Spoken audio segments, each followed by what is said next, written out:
വിചിത്രവും ബാലിശവുമായിട്ടുള്ള ആവശ്യങ്ങൾ മോഡി വിരുദ്ധന്മാരും BJP വിരുദ്ധന്മാരുമായിട്ടുള്ള ചില പ്രതിരോധ ശക്തികൾ നമ്മുടെ രാജ്യത്തുടനീളം ഉയർത്തിക്കൊണ്ടിരിക്കുകയാണ്.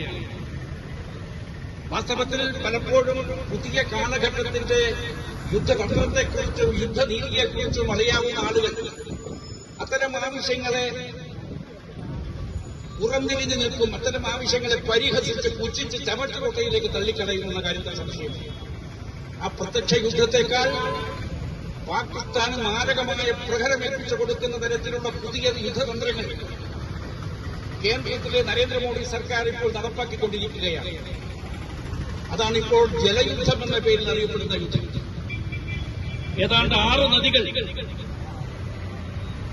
വിപത്തിൽ നിന്നും ഉത്ഭവിച്ച ഒരു നദിയടക്കം 6 നദികൾ പാകിസ്ഥാനിലേക്ക് ഒഴുകുന്നത് ഭാരതത്തിന്റെ ഭൂപ്രദേശത്തു കൂടിയാണ്.